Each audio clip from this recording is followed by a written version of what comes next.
नमस्कार, मी पूनम तुमचं पूनम बेसिक रेसिपीजमध्ये पुन्हा एकदा खूप खूप मनापासून स्वागत करते. तर आज आपण उन्हाळा विशेष एक रेसिपी बनवणार आहोत. उन्हाळा म्हटलं की आपल्या सगळ्यांनाच काहीतरी थंड प्यावंसं किंवा खावंसं वाटत असतं. तर आज आपण अशीच एक भन्नाट रेसिपी बनवणार आहोत. तर आज आपण मठ्ठ्यातले वडे कसे बनवायचे ते बघणार आहोत. तुम्ही याआधी दही वडे भरपूरदा खाल्ले असतील, पण कधी मठ्ठा वडे खाल्ले आहे का मला कमेंट करून नक्की सांगा. बरं, हे वडे करताना आलेले माझे अनुभव आणि खूप साऱ्या टिप्स मी तुमच्याबरोबर शेअर केल्या आहेत. तर व्हिडिओ थोडाही स्किप न करता शेवटपर्यंत नक्की बघा. चला मग मठ्ठा वडे कसे बनवायचे ते बघूयात. त्यासाठी ना मी 1 कप इतकी पांढरी उडदाची डाळ स्वच्छ 3 पाण्याने धुवून घेतली आणि 5 ते 6 तासासाठी पाण्यामध्ये सोक करत म्हणजेच भिजवत ठेवली आणि मग 5-6 तासानंतर अशी चाळणीमध्ये ती निथळत ठेवायची आहे. व्यवस्थित डाळ भिजवून घेणं गरजेचं आहे. त्यानंतर 1 लिटर मी इथे फ्रेश ताक घेतलेला आहे. तर शक्यतो फ्रेश ताकाचाच वापर करा. आता एका लोखंडाच्या कढईमध्ये 2 सुक्या लाल मिरच्या आणि अर्धा चमचा जिरे घ्यायचं आहे. हलकंसं मंद आचेवर आपल्याला हे जिरं खरपूस असं भाजून घ्यायचं आहे. तर या ठिकाणी महत्त्वाची टीप एक सांगायची आहे किंवा अनुभव, या ठिकाणी खूप तिखटवाली लाल मिरची वापरू नका. लहान मुलं खाणारे असतील ना, तर मग त्यांना तो मठ्ठा तिखट लागतो. त्यामुळे शक्यतो कमी तिखटवाली लाल मिरची वापरा. आता तडक्यासाठी बघा, त्याच कढईमध्ये मी 1 चमचा इतकं तेल घेतलं आहे. पाव चमचा मोहरी आणि 10-12 फक्त तुम्ही यामध्ये मेथीचे दाणे घाला.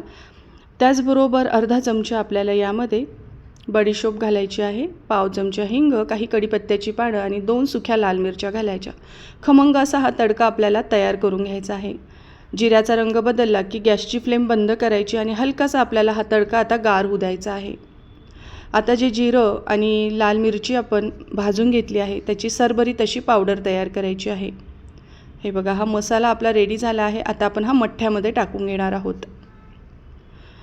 या मसाल्यामुळे ना या मठ्ठ्याला खूप छान चव येते. त्याचबरोबर जो तडका आपण तयार केला होता तो मी गार करून यामध्ये घातलेला आहे. काय होतं की याने आपलं हे ताक जास्त आंबट होत नाही गार तडका घातल्यामुळे. त्यानंतर चवीनुसार साखर, म्हणजे 1 चमचा साखर, अर्धा चमचा काळं मीठ, रेग्युलर मीठ टाकलेलं आहे आणि बारीक चिरलेली कोथिंबीर टाकायची आहे. आणि हा थंडगार होण्यासाठी आपण फ्रीजमध्ये ठेवून देऊयात, म्हणजे अगदी मस्त प्यायला हा मठ्ठा लागतो.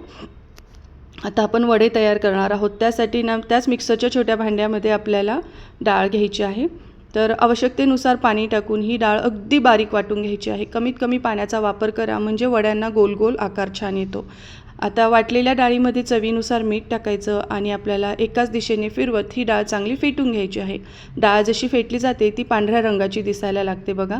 आणि थोडंसं पीठ असं घ्यायचं आणि पाण्यामध्ये टाकून बघायचं बघा. ते असं पाण्यावर फ्लोट होतं आहे, म्हणजे आपलं हे पीठ छान फिटलं गेलेलं आहे. आता इथे तेल मी चांगलं गरम करून घेतलं आहे. यामध्ये आता आपल्याला छोटे छोटे वडे करून घ्यायचे आहे. तुमच्या आवडीनुसार छोटे मोठे तुम्ही वडे करू शकतात. एका बॅचमध्ये बसतील एवढे आपण वडे तयार करूयात.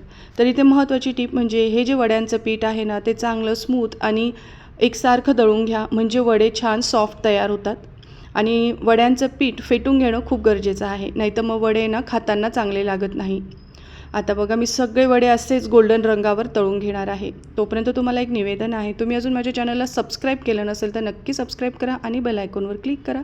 सबस्क्राईब करणं पूर्णपणे फ्री आहे. आता इथे मी माझा अनुभव तुमच्याबरोबर शेअर करणार आहे. हे आता वडे आपण मठ्ठ्यामध्ये टाकलेले आहे. तुम्ही अशा वेळी हे लगेचच खाऊ शकतात किंवा हे असे मठ्ठ्यामध्ये 2-3 तासासाठी सोक करायला ठेवा, म्हणजे सॉफ्ट होतात आणि खाताना अगदी दही वड्यासारखे लागतात. त्याचबरोबर जर काही कारणाने वडे तुमचे असे नरम झाले नसतील तर या वड्यांचे 2 तुकडे करून तुम्ही या मठ्ठ्यात टाकले तरीही चालेल. ह्या बघा, मस्त आपले या ठिकाणी मठ्ठा वडे रेडी झाले आहे. तुम्हीसुद्धा एकदा या पद्धतीने आवर्जून करून बघा आणि रेसिपी कशी वाटली ते कमेंट करून मला नक्की सांगा. माझा हा व्हिडिओ पाहिल्याबद्दल तुमचे मनापासून खूप खूप धन्यवाद.